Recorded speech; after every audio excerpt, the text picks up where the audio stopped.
अस्सलाम वालेकुम। ये हमारा ऑप्टिक्स का क्विज नंबर 2 है और उसका डिस्कशन का भी पार्ट नंबर 2 है हमारा। तो लास्ट सेशन में हमने ये एमसीक्यू डिस्कस कर रहे थे कि with what velocity an observer should move to the stationary source. वो कहता है कि हमारा जो सोर्स है वो स्टेशनरी है, तो किस वेलोसिटी से जो है ना ऑब्जर्वर मूव करे टू वर्ड द सोर्स, कि जो ऑब्जर्वर है उसको फ्रिक्वेंसी डबल परसीव करे, डबल सुनाई दे, डबल रिसीव हो। तो ये हमने बताना था। तो इसके आंसर करने के दो तरीके हैं। तो एक यहाँ पे हमारे पास चार ऑप्शन है। पहला ऑप्शन है velocity of the sound towards the source. वो कहता है कि जो वेलोसिटी ऑफ साउंड है ना, मतलब वेलोसिटी ऑफ साउंड किसकी है? सोर्स की। कि जो सोर्स की वेलोसिटी है उसी वेलोसिटी से आप क्या करें, टू वर्ड्स द वो मूव करें टू वर्ड्स द सोर्स, तो आपको डबल फ्रिक्वेंसी परसीव होगी। ये हमारा ऑप्शन नंबर ए है। ऑप्शन नंबर 2 है कि velocity of the sound away from the source, कि जो सोर्स की वेलोसिटी ऑफ साउंड है उस वेलोसिटी से आप क्या करें, away from the source move करें, तब आपको डबल फ्रिक्वेंसी परसीव होगी। तो ये तो नहीं हो सकता, क्योंकि जब हम दूर जाते हैं सोर्स से तो हमें डबल फ्रिक्वेंसी परसीव नहीं हो सकती। तो ये तो हमारा ऑप्शन नहीं हो सकता।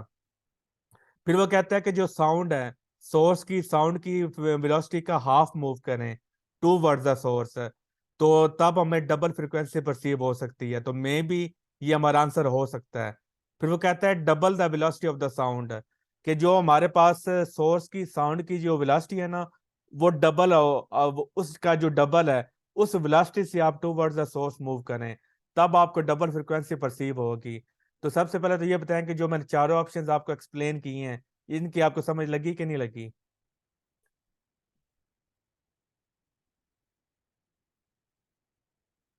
जी सर।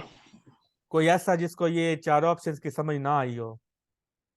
क्योंकि ऑप्शन जब आपको समझ में होंगे तभी फिर आप आंसर करने की कंडीशन में होते हैं।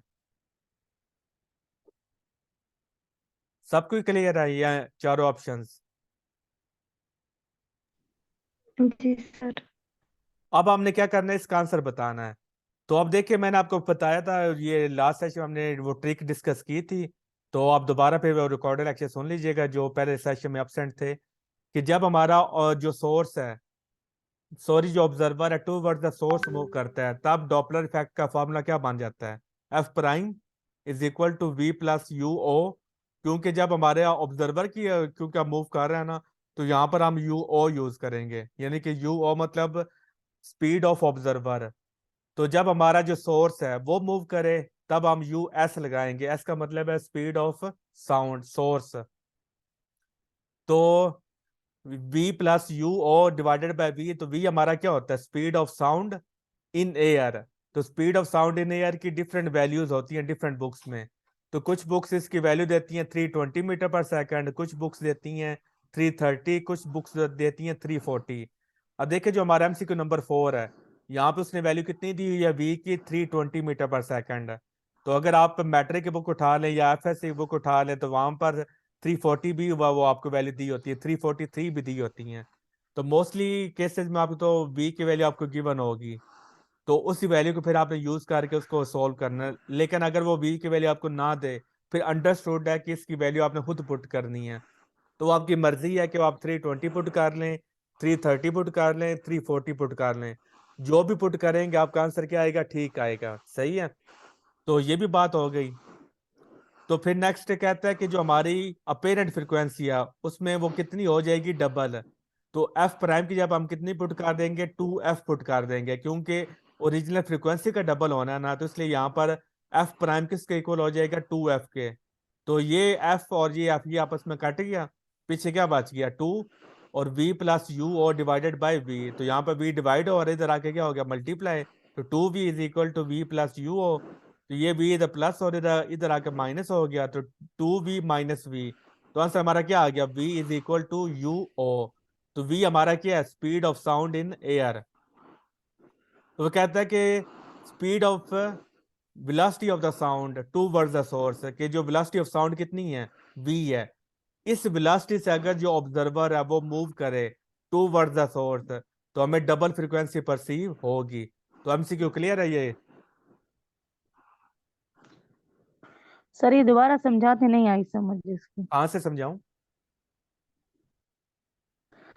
सर ये जो आपने टू पुट किया है ना उसके बाद 2f, ये 2f पुट की है एफ प्राइम की जगह पर, क्योंकि वो कहता है जो हमारी अपेरेंट फ्रीक्वेंसी वो कितनी हो जाती है, डबल। किसका डबल? ओरिजिनल फ्रीक्वेंसी का। ओरिजिनल फ्रीक्वेंसी हमारी क्या है? एफ। तो यानी कि जो हमारा एफ प्राइम है वो कितना हो जाएगा? 2f हो जाएगा। ठीक है सर। और इससे आगे फिर जो एफ, यहाँ पर भी एफ है ना, क्योंकि फार्मूले में एफ आता है। तो ये एफ और ये एफ आपस में क्या होगा? कट गया। जी पीछे क्या बच गया? 2। जी जी। और ये वैसे ही आ गया v प्लस यू और डिवाइडेड बाई v। तो ये v डिवाइड और इधर आके क्या हो गया? मल्टीप्लाई। तो 2v हो गया ना। तो 2v इज ठीक है इक्वल सर, टू। समझ आया। कोई ऐसा जिसको समझ ना आई हो? सब क्यों क्लियर है? नेक्स्ट है हमारे पास, ये ट्रिकी एमसीक्यू मैं पहले ही बता रहा हूँ। A source of sound emitting a note of frequency 200 hertz moves towards an observer with the velocity v। कि वो कहता है जो हमारा सोर्स ऑफ साउंड है वो जो फ्रीक्वेंसी एमिट कर रहा है वो कितनी है? 200 hertz. Moves towards an observer. अब हमारा जो सोर्स है वो ऑब्जर्वर की तरफ मूव कर रहा है with the velocity v equal to that velocity of the sound, क्योंकि हमारे पास जो वेलोसिटी v होती है, ये कौन सी वेलोसिटी होती है? Velocity of the sound in air. तो जो हमारा सोर्स है ना, वो ऑब्जर्वर की यस। तरफ मूव कर रहा है। किस वेलोसिटी से मूव कर रहा है? वो उस वेलोसिटी से मूव कर रहा है जो velocity of sound in air होती है। तो यानी कि ये मे बी 320 मीटर पर सेकंड से मूव कर रहा हो, मे बी 330 मीटर पर सेकंड से मूव कर रहा हो, जो आपकी मर्जी है। जो आप वैल्यू यूज करना चाहते हैं वेलोसिटी ऑफ साउंड की, उस वेलोसिटी ऑफ साउंड से क्या कर रहा है हमारा जो सोर्स है वो ऑब्जर्वर की तरफ मूव कर रहा है। फिर नेक्स्ट कहता है if the observer also move. Source observer की तरफ मूव कर रहा है, और जो हमारा ऑब्जर्वर है वो भी क्या कर रहा है? वो सोर्स से दूर जा रहा है। तो यानी कि सोर्स है ऑब्जर्वर की तरफ जा रहा है, और ऑब्जर्वर हमारा वहां पर रेस्ट पे नहीं है, वो भी क्या कर रहा है? ऑब्जर्वर सोर्स से दूर जा रहा है। और जो ऑब्जर्वर की वेलोसिटी है वो भी कितनी है? वो भी v वेलोसिटी है। सोर्स की भी वेलोसिटी v, और जो ऑब्जर्वर की वेलोसिटी वो भी क्या है? v। सोर्स क्या कर रहा है? ऑब्जर्वर की तरफ जा रहा है, और जो ऑब्जर्वर है वो सोर्स से दूर जा रहा है। सोर्स हमारा ऑब्जर्वर की तरफ v वेलोसिटी से जा रहा है, और जो ऑब्जर्वर है वो हमारा सोर्स से v वेलोसिटी से दूर जा रहा है। The apparent frequency heard by the observer. तो हमने फ्रीक्वेंसी बतानी है कि ऑब्जर्वर की बतानी है कि उसने कितनी फ्रीक्वेंसी को परसीव किया।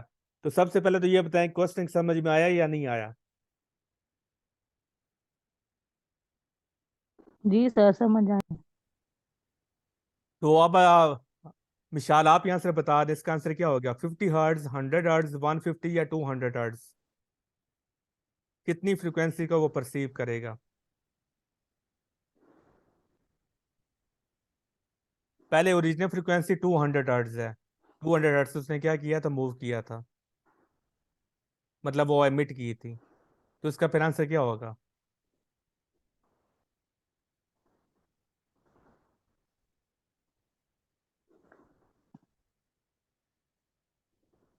नहीं आ रहा मिसाल? No sir. मिसाल के बाद ऑन आप बताओ सर टू, सर क्या आंसर। सर मुझे भी नहीं फार्मूला कौन सा लगना है ये नहीं समझ आ रही। चलें ठीक है। और मिसाल आपने क्या बोला है? सर मैं ये कह रही थी 200 से वो कम ही होगी ना, क्योंकि वो 200 फ्रीक्वेंसी मतलब एमिट कर उसको रहा है। सुनाई तो नहीं देगी, क्योंकि वो उससे दूर जा रहे हो किधर 200 तो सोर्स भी तो से कम ऑब्जर्वर की होगी तरफ ना। जा रहा है ना। वो तो जा रहा है सर, लेकिन 200 हर्ट्ज से तो कम होगी ना, क्योंकि उससे सोर्स से तो वो ऑब्जर्वर दूर जा रहा है ना, उधर तो मतलब तीन हमारे स्टेशनरी पास तो नहीं है ना। 50, 100, 150, यानी फिर आपके करीब करीब 150 होगा। यही होगा ना हो सकते 150? सर। ठीक है। राबिया ने जी नहीं जी। बताना। राबिया ने नहीं बताना। नेक्स्ट है बिस्मा, आप बताओ सर मुझे लगता है 200 ही होगी। रीजन। रीजन ये है कि सोर्स जो है वो उसकी तरफ मूव कर रहा है विद द वेलोसिटी v। जो जी। ऑब्जर्वर है वो भी v वेलोसिटी के साथ मूव कर रहा है, तो इसका मतलब ये है कि दोनों काइंड ऑफ डिस्टेंस दोनों के बीच में कांस्टेंट ही हुआ। हाँ जी, दोनों एक ही सही स्पीड से मूव बताया। कर रहे हैं, तो इसका मतलब है कि हम लोग कंसिडर कर सकते हैं कि वो दोनों स्टेशनरी ही है हाँ जी, बिल्कुल इस सिचुएशन को। तो जिस सोर्स जिससे वो मूव इमिट करेगा, वही फ्रीक्वेंसी जो है वो ऑब्जर्वर भी उसी से शेयर करेगा। ठीक है। मिसाल मैंने सेशन नंबर 1 में डिस्कस किया था ना, कि मैंने पूछा था कि डॉपलर शिफ्ट हमें कब मिलती है, तो उसका मैंने आंसर बताया था कि जब हमारे पास रिलेटिव मोशन हो तब हमें डॉपलर शिफ्ट मिलती है। तो यहाँ पर रिलेटिव मोशन हो रही है कि नहीं हो रही?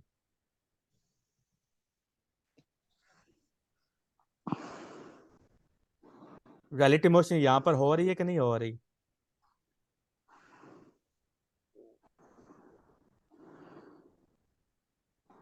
बताएं। रिलेटिव मोशन क्या होता है? एक दूसरे के रिस्पेक्ट से मोशन। अब देखिए, जो हमारा सोर्स है वो भी, उसकी भी वेलोसिटी v है और वो टू वर्ड्स जा रहा है, और जो हमारा ऑब्जर्वर है वो भी, उसकी वेलोसिटी क्या है? उसकी वेलोसिटी v है, और वो भी क्या कर रहा है? वो सोर्स से दूर जा रहा है। तो दोनों की वेलोसिटियां सेम है, तो दोनों एक दूसरे से दूर जा रहे हैं, तो रिलेटिव मोशन दोनों में नहीं है। Since there is no relative motion, so frequency will be remain same. अब देखें, ये हमारा ना, ये सोर्स है, इसकी वेलोसिटी है v, और ये हमारा ऑब्जर्वर है, और अच्छा, ये, इसका हमने एक फार्मूला ये भी पढ़ा था ना, जी, जब दोनों मूव कर रहे जो हैं। क्वेश्चन आप हाँ कर जी, रहे हैं। उस फार्मूले पहले से आप चीज सॉल्व ये कर दोनों सकते हैं। एक ही डायरेक्शन में मूव कर रहे हैं, तो हाँ जी, velocity फार्मूले सेम से है। भी आप हाँ कर जी, सकते हैं। तो रिलेटिव दोनों डायरेक्शन है, v माइनस v करते हैं, यानी कि जो भी इनमें डिफरेंस होता है उसके साथ अगर अपोजिट डायरेक्शन में होते हैं तो वो प्लस कर देते हैं, और अगर ऐसे सेम ही ना। डायरेक्शन में हो तो जब तो, यहाँ पे वेलोसिटी होगी तो जब सेम ही हो तो माइनस होता है, हाँ जी। अब देखिए, आपने पढ़ा था कि जब और सेम जब डायरेक्शन अपोजिट हो में हो तो तो plus। रिलेटिव वेलोसिटी कैसे निकालते हैं? माइनस करते हैं ना, जब हाँ सेम जी, वेलोसिटी हो। तो हाँ और जी, आपने एक बिल्कुल और, माइनस अच्छा, हाँ करते जी, हैं। तो सोर्स की वेलोसिटी v और ऑब्जर्वर की वेलोसिटी क्या v।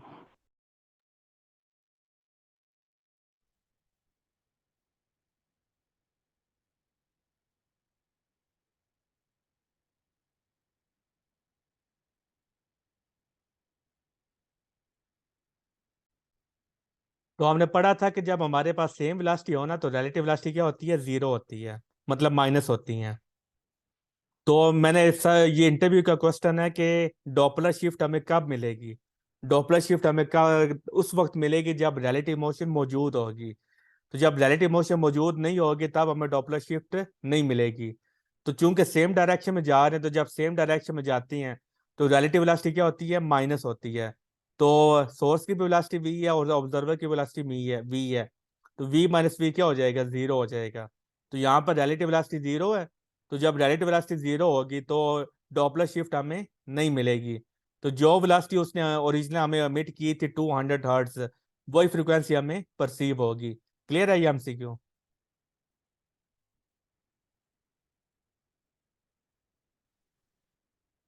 क्लियर एमसीक्यू ये?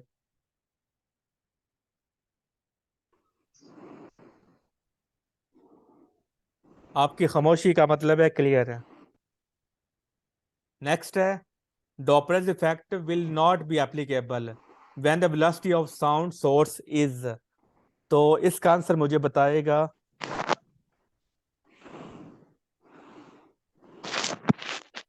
नोरीना, आप बताओ कि डॉपलर इफेक्ट कब एप्लीकेबल नहीं होता? जब velocity of sound is equal to that of sound velocity, less than velocity of sound, greater than velocity of sound, या जीरो।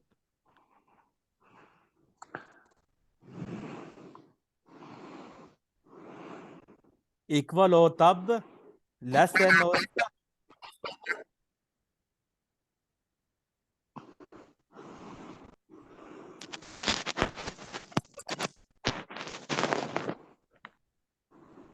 नोरीना का आई थिंक इंटरनेट का इशू है। सलीम, आप बताओ। Doppler effect will not be applicable when the velocity of sound source is equal to that of sound velocity, less than sound velocity, greater than sound velocity, या zero. Zero का sir. यानी कि जब हमारी sound की velocity source की velocity 0 हो, sound की वेलोसिटी 0 होने का मतलब क्या है? साउंड रेस्ट पे है, यही बनता है ना। जी सर। तो जी सोर्स तो सर। हमारा मूव करता नहीं है, टूवर्ड्स द ऑब्जर्वर मूव करता है, अवे फ्रॉम ऑब्जर्वर मूव करता है।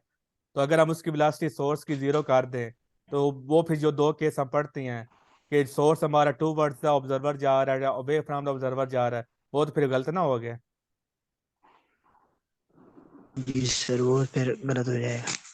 तो यानी कि ये तो फिर हम 0 वाला तो नहीं लगा सकते, क्योंकि ये तो केस बनते ही नहीं है।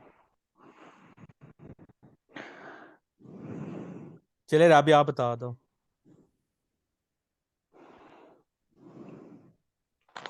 हमारे पास जो डॉपलर इफेक्ट है, ये अगर आपकी जो स्पीड ऑफ साउंड से ज्यादा हो जाए ना, वेलोसिटी ऑफ साउंड ज्यादा हो जाए, तो डॉपलर इफेक्ट आपका एप्लीकेबल नहीं होता। वजह इसकी ये कि जैसे इक्विलिब्रियम या डिफरेंट की कंडीशन होती है, इसकी भी लिमिटेशन है कि जब आपके पास जो वेलोसिटी ऑफ साउंड हो लेस होगी तो फिर डॉपलर इफेक्ट एप्लीकेबल होगा, वरना नहीं। इसकी बेहतरीन एग्जांपल है जेट प्लेन।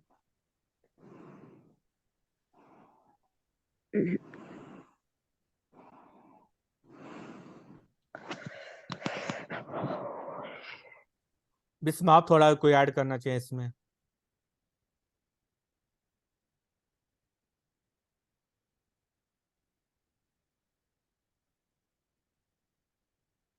बिस्मा। सर मैं चलिए पूछना आप ऐड चाहूँगा कर एक। दें। पूछना, अच्छा पूछिए। सर इसका फर्स्ट ऑप्शन मुझे लग रहा है, वैसे अगर इक्वल होगी दोनों की तो मीन ये कांस्टेंट रहेगी, और जब कांस्टेंट रहेगी तो मतलब वो एप्लीकेबल नहीं होगा। तो नहीं, एप्लीकेबल का मतलब हम बाकी अब आप उसको मुझे ज़रा अप्लाई नहीं कर बता। सकते। जी जी वही। तो फिर तो हम अप्लाई क्योंकि कर सकते अगर हैं। अब देखें, आपकी जो वेलोसिटी ऑफ साउंड ज्यादा हो जाती है ना, तो इसका मतलब ये है कि आपके पास जो वेव्स देगा ना डॉपलर इफेक्ट, वो डिस्टॉर्टेड या शॉक वेव्स होंगी इस वजह से। अब फार्मूले से देख लेना, सिंपल, हम ज़्यादा कम्प्लेक्स में जाते ही नहीं है। अगर जो हमारा यू एस है वो वी के इक्वल हो जाए, तो वी प्लस वी क्या हो जाएगा? 2v। तो 1/2 यानी कि फ्रिक्वेंसी जो का हाफ भी। हो जाएगा। हाँ जी। तो फिर डॉपलर इफेक्ट का आंसर तो दे रहा है ना, इनफाइनाइट तो नहीं दे रहा। तो यानी कि ये फिर हम इक्वल जी। लगा सकते हैं। अगर लेस है ना, तो वी माइनस यू, हम्म। वो भी हमने यूज किया होगा है, वो भी हम लगा सकते हैं। तो हम्म। 0 अगर पुट कर दें, तो जब यहाँ पर ये 0 हो गया, तो v ओवर v आपस में कट जाएंगे, तो f is equal to 1। f आ जाएगा। तब हमारा आंसर इनफाइनाइट की तरफ तो नहीं ना जा रहा। ऐसे ही हम्म। है ना। अब देखिए, अगर हमारा जो यू एस फैक्टर है ये ज्यादा हो जाए, तो जब हमारा यू एस का फैक्टर हमारा ज्यादा हो जाएगा, तो हमारा जो डिनोमिनेटर वो क्या हो जाएगा? बड़ा हो जाएगा। तो जब बड़ा बड़ा डिनोमिनेटर हो जाएगा, ज्यादा हो ये जाएगा। टूवर्ड्स द इन्फिनिटी अप्रोच कर जाएगा। जी। तो इसलिए फिर हम जो ग्रेटर देन साउंड वाला, ये हमारा सर आंसर है। कैसे? अगर हम उसने तो ये तो नहीं ना हमें बताया कि उसने कहा कि अगर हमारा जो सोर्स की जो स्पीड है वो साउंड की स्पीड से ज्यादा हो जाए, तो मतलब हमारा जो यू एस है वो वी से क्या हो जाए? ज्यादा हो जाए। तो जब वी से ज्यादा हो जाएगा, तो सोर्स की जो वेलोसिटी है वी से ज्यादा होने का मतलब क्या है कि वो टूवर्ड्स इन्फिनिटी अप्रोच कर सकता है ना, क्योंकि उसने हमें ज्यादा की लिमिट तो नहीं बताई है। उसने हमें बताया कि अगर 20 हमारा ज्यादा हो जाए, 20 से कितना ज्यादा हो सकता है?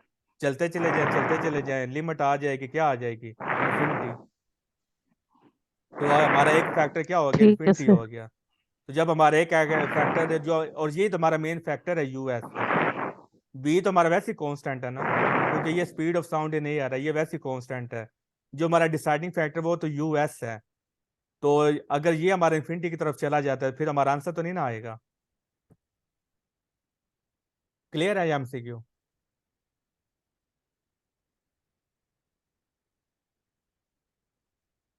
क्योंकि ज्यादा होने का मतलब है कि वो आंसर वो किसको अप्रोच कर रहा है? इन्फिनिटी को अप्रोच कर रहा है, क्योंकि ज्यादा होने का मतलब है अब वो कितना ज्यादा हो सकता है, ये तो उस पर लिमिट अप्लाई नहीं हो रही। ज्यादा होने का मतलब है वो थोड़ा भी ज्यादा हो सकता है, ज्यादा और भी ज्यादा हो सकता है। ठीक है, क्लियर है एमसीक्यू? आपकी खामोशी का मतलब है क्लियर है। जी सर। ये कौन गहरे गहरे सांस जी ले रहा है?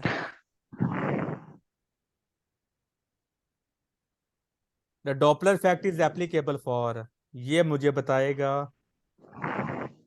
अस्मा बताएगी। Doppler effect is applicable for light wave, sound wave, space wave या both A and B?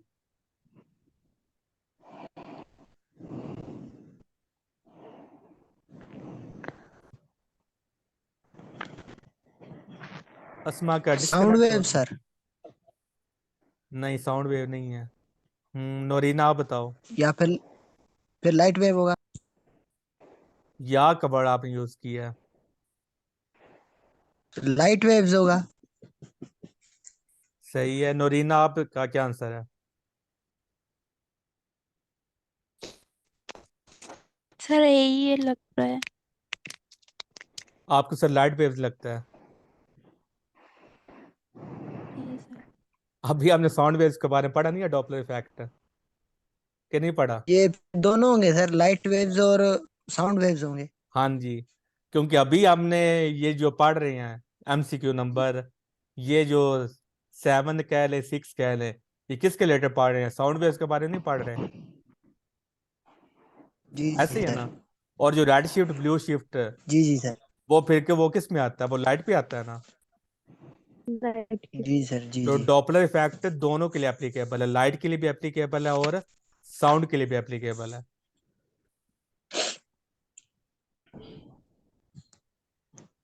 MCQ number 9 है, a vehicle with the horn of frequency f is moving with the velocity of 30 meter पर second in a direction perpendicular to the straight line.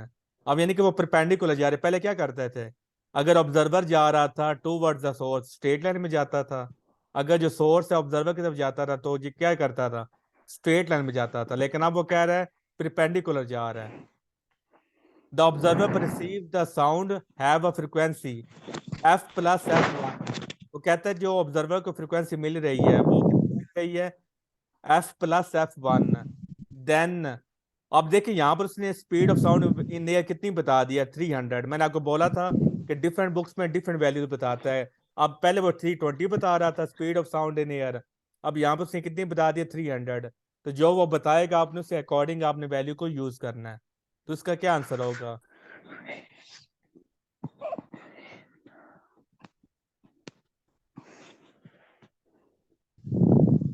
Perpendicular जा रहा है 30 meter पर second की velocity से, और जो हमारा ऑब्जर्वर है वो कितनी फ्रीक्वेंसी परसीव करता है, एफ प्लस एफ वन।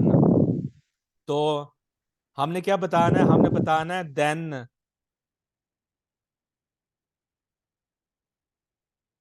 जो फ्रीक्वेंसी है ये हमारा 10F हो जाएगी। F1 की जो हमारे F1 की है जो वो मतलब उसको परसीव हो रही है, तो वो हमारी क्या ओरिजिनल फ्रीक्वेंसी का 10 टाइम्स होगा, 0 होगा या 0.1 होगा या -0.1F होगा। तो बिस्मा आप बताओ इसका आंसर क्या होगा?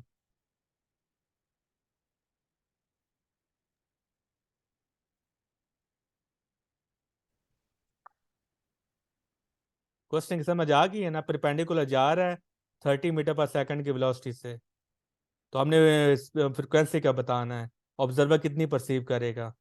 ये जो परसीव कर रहा है ना एफ प्लस एफ वन, तो यहाँ पर F1 की वैल्यू हमने क्या पुट करनी है, ये हमने बताना है।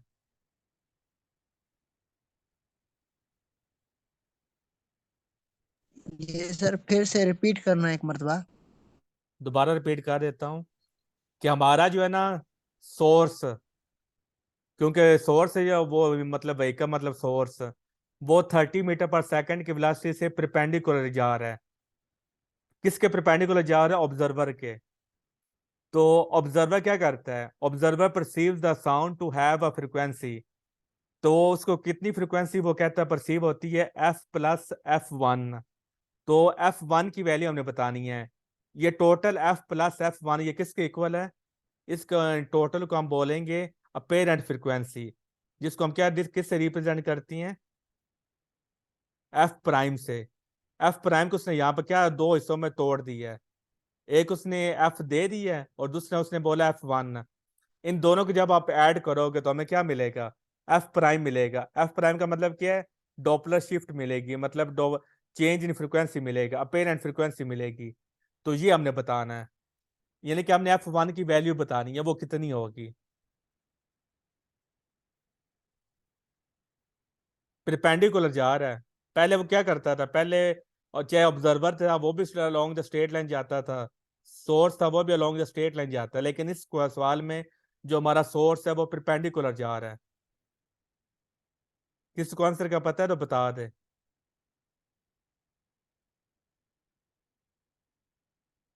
राबी आप बता दो।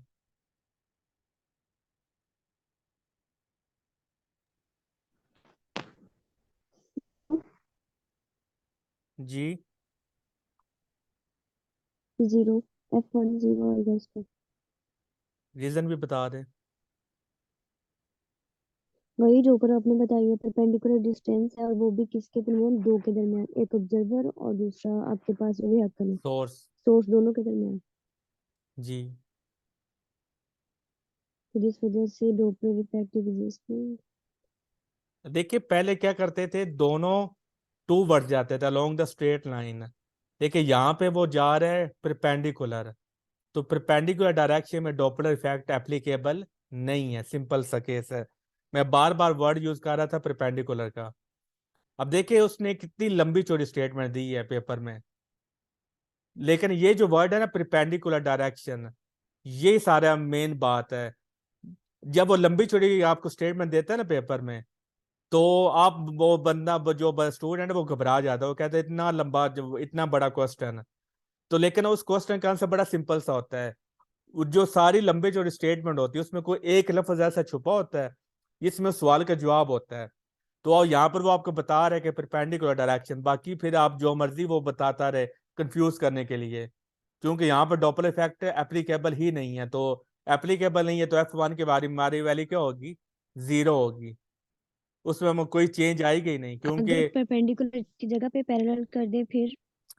हाँ फिर उसका आंसर वो, क्योंकि टू वर्ड जा रहा है ना, सोर्स ऑब्जर्वर की तरफ जा रहा है और ऑब्जर्वर हमारा रेस्ट पे है, तो फिर उसको डबल फ्रिक्वेंसी परसीव होगी ऑब्जर्वर को। फिर तो हमारा सिंपल जो केस हम पढ़े रहे हैं ना, फिर हमारा वापस उसमें आ जाएगा कि जब हमारा सोर्स ऑब्जर्वर की तरफ जाएगा तो ऑब्जर्वर को क्या मिलेगी, ज्यादा फ्रिक्वेंसी मिलेगी। फिर हम उस हिसाब से फिर हम उसका आंसर बता देंगे। क्लियर है ये MCQ? जी सर। अब देख लें, ये होती है ट्रिक्स पब्लिक सर्विस कमीशन लेकिन एग्जाम में। सर जी F1 की वैल्यू 0 हो जाएगी, लेकिन F प्लस F1 है तो F दो ये रिमेनिंग उसने रह नहीं कंफ्यूज जाएगा करने के फिर। लिए दी है, नहीं ये उसने कंफ्यूज करने के लिए दी है कि आप इसको सॉल्व चलिए करो ना। ठीक। यहाँ पर डॉपलर इफेक्ट एप्लीकेबल ही नहीं है, तो जब एप्लीकेबल नहीं होगा तो हमारी जो F1 के मतलब जो उसकी वो चेंज आ रहा है, अपेरेंट चेंज आ रहा है, वो आएगी ही नहीं, क्योंकि डॉपलर इफेक्ट जब अप्लाई होगा तभी अपेरेंट पे वो चेंज आएगा। तो हमारा जो अपेरेंट फ्रिक्वेंसी है वो, और जो हमारी ओरिजिनल फ्रिक्वेंसी, वो उसका आंसर क्या आएगा, इक्वल ही आ जाएगा, क्योंकि फ्रिक्वेंसी में चेंज आ ही नहीं रहा, क्योंकि डॉपलर इफेक्ट अप्लाई हो ही नहीं रहा। डॉपलर इफेक्ट जब अप्लाई होता है ना, तब फ्रिक्वेंसी में चेंज आना जरूरी होता है। ठीक है,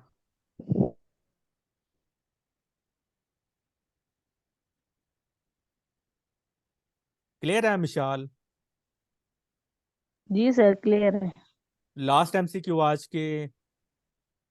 A whistle giving out 450 hertz approaches a stationary observer. Source जा रहा है ऑब्जर्वर की तरफ, ऑब्जर्वर हमारा स्टेशनरी है, और सोर्स की स्पीड कितनी है, 33 मीटर पर सेकंड। तो हमने बतानी है फ्रीक्वेंसी ऑब्जर्वर को कितनी मिलेगी।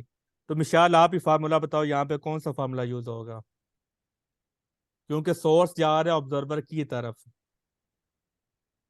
तो डिसाइडिंग फैक्टर ऊपर आएगा नीचे आएगा? सर मैं नीचे बताऊं आएगा। सर? नीचे आएगा, तो ऊपर फिर क्या आएगा, V। जी तो नीचे फिर V आएगा जी divided sir. By V minus u होगा या वी V प्लस माइनस होगा? V minus US। V minus होगा। V माइनस होगा सर। हाँ जी, क्योंकि टू वर्ड्स जा रहा है, तो जब टू वर्ड्स जाएगा तो आंसर हमारा बड़ा आएगा। तो बड़ा आंसर कब आएगा, जब हमारा डिनोमिनेटर छोटा हो। छोटा जी होगा। जी अब फार्मूले ट्रिक की समझ आई ना? जी जी जी सर। तो V की वैल्यू अब उसने हमें नहीं दी हुई, दी हुई है या नहीं? तो यहाँ सर पर एक आपको, सवाल है, जी सर ये बुक में ये लेस देन 1 और ग्रेटर देन 1 दे रहा है फार्मूले के साथ, ये इसका लेस क्या देन 1 का कौन सा मतलब है है कि कंडीशन है? अपेरेंट फ्रीक्वेंसी कम हो गई है, और ग्रेटर देन 1 का मतलब अपेरेंट फ्रीक्वेंसी ज्यादा हो अच्छा गई है। ग्रेट, ठीक ठीक है सर, ठीक। अब देखिए बी की वैल्यू उसने हमें सवाल में नहीं दी हुई, तो आप कोई सी भी वैल्यू आप यूज कर सकते हैं, जो भी आपको 320 यूज कर लें, 330 कर लें, 340 कर लें। तो जो चार ऑप्शन पेपर में आपको देगा ना, उनमें काफी गैप होगा। तो अगर आप 320 यूज करें, 330 करें या 340 करें, तो चारों में गैप इतना होगा कि आपका फिर जो आंसर है वो गलत नहीं होगा, क्योंकि ये अप्रोक्सीमेट वैल्यू होती हैं, इनकी वैल्यू फिक्स नहीं होती, तो आप कुछ भी यूज कर सकती हैं। तो सोर्स की स्पीड हमें कितनी दी हुई है, 33, और फ्रिक्वेंसी की वैल्यू उसने हमें दी हुई है वो कितनी है हमारी, 450 हर्ट्ज। तो इसको जब आप सॉल्व करेंगे तो आंसर हमारा आ जाएगा 500 हर्ट्ज।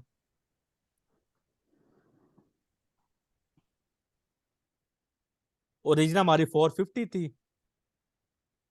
अब देखिए चूंकि हमारा जो ऑब्जर्वर सोर्स है वो ऑब्जर्वर की तरफ जा रहा है, तो फ्रिक्वेंसी ने क्या करना, बढ़ना है। तो 409 ये भी नहीं हो सकता, क्योंकि फ्रिक्वेंसी कम नहीं हो सकती। 429 ये भी नहीं हो सकता। तो दो ऑप्शन हमारे बचते हैं, या 517 बचता है या 500 बचता है। तो इसका फिर आंसर हमारा क्या आता है, 500 आता है। तो 4 मिनट रह गए हैं, कोई सवाल पूछना तो पूछ लें इससे रिलेटेड।